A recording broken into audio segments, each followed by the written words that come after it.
विश्व स्वास्थ्य संगठन जून 14 तारिख को विश्व रक्तदान दिवस भाव घोषणा करिछि।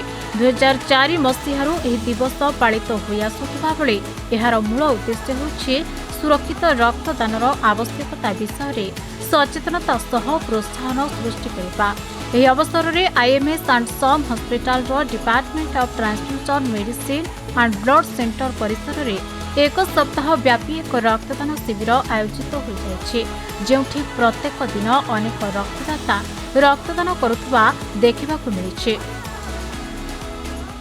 आज वर्ल्ड ब्लड डोनर्स डे आमर department of transfusion medicine IMS and SUM hospital तरफ गोटे बड़ ब्लड डोनेशन कैंप गोटे ड्राइव आज ये जो ड्राइव प्रति वर्ष हुए आपण जानी आईएमएस सम हॉस्पिटल जो ब्लड सेंटर अच्छी that is NABH accredited blood centre NABH accredited ये क्वालिटी स्टैंडर्ड्स को बहुत गुरुत्व दि जाए आमर ब्लड सेंटर रे। आमर गोटे ब्लड को प्राय 6टी 7टी टाइप रो सेग्रीगेशन भी कर सुविधा अच्छी एवं जो एसेप्टिक मेजर्स ब्लड रो निया जाए that is through ID net and other mechanisms that is only of its kind in the state, this part of the country. So ये जो अत्याधुनिक high end blood centre IMS hospital रो ये गोटे benchmark in health care services in eastern part of the country. आपड़ देखिए जे maximum number of donations per day and also blood transfusions per day is highest in IMS and SUM hospital Bhubaneswar.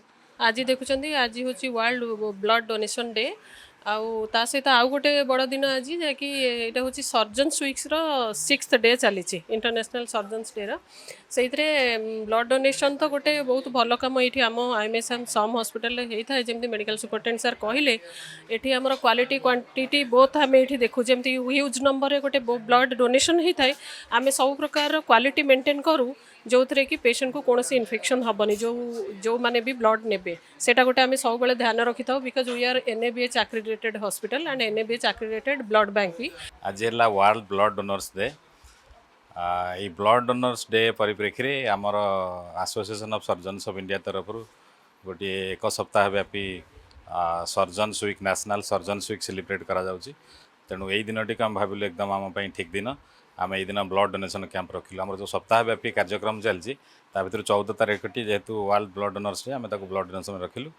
यही परिप्रेक्षी में आम department रू आम 15 जन doctor faculty PG student मिसिकी आम आज रक्तदान करूँ। रक्तदान डेफिनेटली एक महत्दान याद्वारा आम अनेक जीवन को बचाई पार।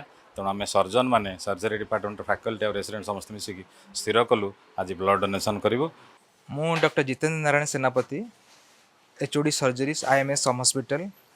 आज वर्ल्ड ब्लड डोनर डे रे आमे सर्जरी डिपार्टमेंट तरफ 15 ରୁ 16 जन doctor including our faculties and PG student blood donate करेंगे for a larger cause of the society. आम यही भितर कौन करूँ लास्ट 7 days है आमर एसोसिएशन सर्जरी तरफ एंड आईएमएस सब हॉस्पिटल तरफ सर्जरी सर्जन वीक भी पालन करूँ। से आज गोटे दिन थी आमर ब्लड डोनेशन डे। तेबे नोबेल पुरस्कार विजेता कार्ल लैंडस्टाइन को जन्मदिन को विश्व स्तर रे रक्तदाता दिवस भावे पालन करा जाए। रक्तर वर्गीकरण करिबारे से हेउछन्ति प्रथम व्यक्ति। रक्तदान जोगु लक्ष लक्ष लोकंको जीवन रक्षा होई पारुछि। तेणु रक्त अभाव समस्यार समाधान पाई सुस्थ व्यक्ति माने नियमित भावे रक्तदान करबा जरूरी अटे। यासह रक्तदान द्वारा आमे जने व्यक्तिंकर जीवन बंचाइबारे अनेकांशरे सहायता होई परिबा एक कथा समस्ते हृदयंगम करबा आवश्यक। Actually, today is June 14. Every year, June 14 is celebrated as World Blood Donors Day. It is one of the officially global in public health campaign. ये दिनटा को actually celebrate एथिपिंग करा हुए जे blood ABO blood group discover करथिले Karl लैंडस्टाइन तांकर birth anniversary को 2004 रु world blood donor day भाव celebrate करा होचे। केवल एथिपे जे जो डोनर माने ब्लड डोनेट करछन्ती जो रक्तदाता माने ब्लड डोनेट करछन्ती सेमानकर इनवैल्यूएबल कंट्रीब्यूशन जो मिलियंस ऑफ अनकाउंटेबल लाइफ्स बंचुची आम जानी मेडिकल साइंस जिते डेवलप कले भी ब्लड सब्स्टिट्यूट एपर्त ना ब्लड डोनेशन माने केवल खाली ब्लड डोनेशन इंपोर्टेंट नुहे ब्लड डोनेशन सहित प्लेटलेट डोनेशन बहुत dengue patient surgery patient cancer patient जो मानको रेगुलरली प्लेटलेट दरकार हुए बहुत delivery patient surgery patient accident cases से एनीमिया केसेस हेमोग्लोबिन आम जानी इंडिया रे सब हाईएस्ट थैलासेमिया रोगी रुहते सिकल सेल भी बहुत इंडिया रे सेकेंड हाईएस्ट ग्लोबली तो से मैंने जो मैंने बारंबार ट्रांसफ्यूजन डिपेंडेंट प्लस जो माने को बहुत क्रिटिकल केयर मेडिसिन दरकार हुए आईसीयू रे इम्यूनोग्लोबिन इंजेक्शन हो एल्बुमिन हो से सब मेडिसिन ब्लड डोनेट जो ब्लड डोनर मैंने कर प्लाज्मा तैयारी होची Today, it's 14th of June is celebrated as the World Blood Donor Day. If you want to save a life, it's not necessary that you have to be a doctor. You can come and donate blood. Giving a single pint of blood helps you saving 3 lives. So, to be a real superhero, you don't have to wear cape. You can roll up your sleeves and come and donate blood. This is an act of kindness for the humanity. I am Dr. Priyanka Nagrat from Department of Transfusion Medicine and Blood Center, IMS in Some Hospital, Bhubaneswar. I am assistant professor here. On the occasion of World Blood Donors Day, I would like to say that a single drop of blood could be a drop of life for someone else. So, you need to come, you need to donate blood and save lives. Be a hero and come up and donate.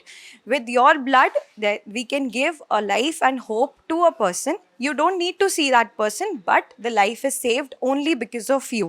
As this is very clear from the theme of this year's World Blood Donors Day, that give hope, give blood, and together we save life. मेरा नाम अभिनव है, मैं final year MBBS student हूँ and आज मैं blood donate कर रहा हूँ. ब्लड डोनेट करना एक्चुअली अच्छी बात है क्योंकि नॉर्मल पेशेंट्स को हेल्प हो जाता है and it's a very good thing to donate the blood. इससे बॉडी कोई हार्म भी नहीं होता है और सभी को ब्लड डोनेट करना चाहिए लाइफ में एटलीस्ट एक बार ही सही बट ज़रूर करना चाहिए. इससे बाकी सारे लोगों को तो हेल्प होता ही है, बाकी खुद के बॉडी को भी एक और ब्लड बनाने का एक अच्छा आपका मोटिवेशन मिलता है, तो इसलिए ब्लड ज़रूर डोनेट करना चाहिए. मु Satyaprakash Samal MBBS final year IMS and SUM hospital रे आज वर्ल्ड डोनर डे 14 जून रे जोटा कि सम हॉस्पिटल रे ऑर्गेनाइज होची. एठी आमे UG स्टूडेंट सब मिसिकी ब्लड डोनेशन करूछु.